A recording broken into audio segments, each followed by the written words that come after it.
Puno na? Galing dun sa ating doon. Ay.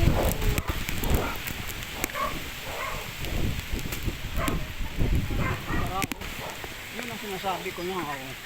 Tingnan mo, may tubig na dyan ang pinakaano. Sarado.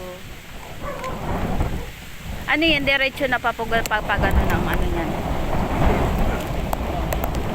Ayun doon sa ano na yan. May butas. Papunta na doon.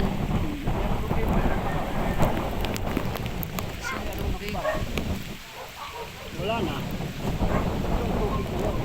Ay baka ano, dapat pala yan ay nalalagyan ng anong tawag dito, yung pagkakaano ng tubo, yung screen na malalaki, para yung mga dahon-dahon hindi na para sa tubo. Malakas din ang tubig, oh. Malakas ang agos.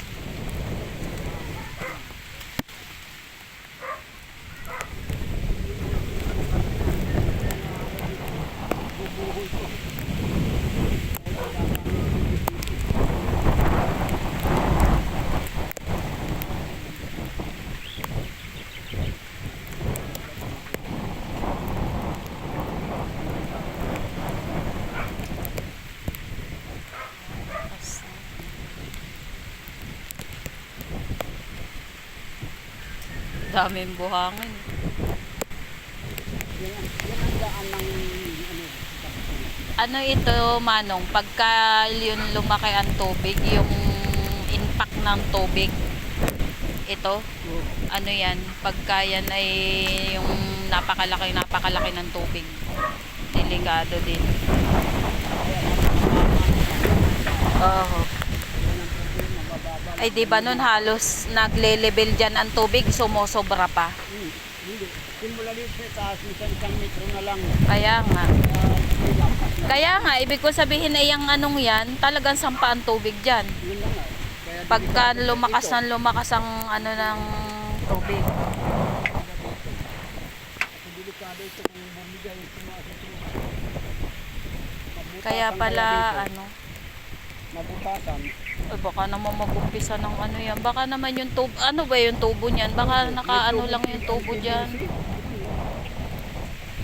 Papunta roon. Ay paano? Oo. Ay nagbara. Baka yan ay naanuhan lang ng ano. Nakakatakot. Lakas ng hawak. Dapat hindi.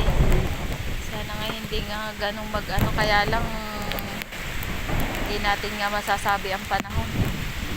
Ay halos ilan ang nabawas dito sa atin.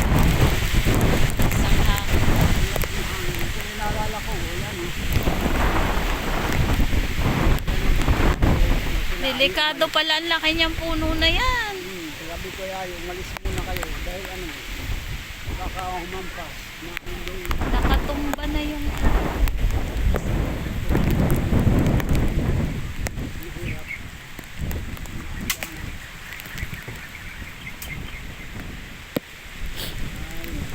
nalaki na ang tubig. Lalo na pag ano niyan, pag yung taas ng tubig. Pag sa oh. Pero yan ay pag nagmagdamag na nagbagdamag pa bababa, bababa dito ang ano ng tubig.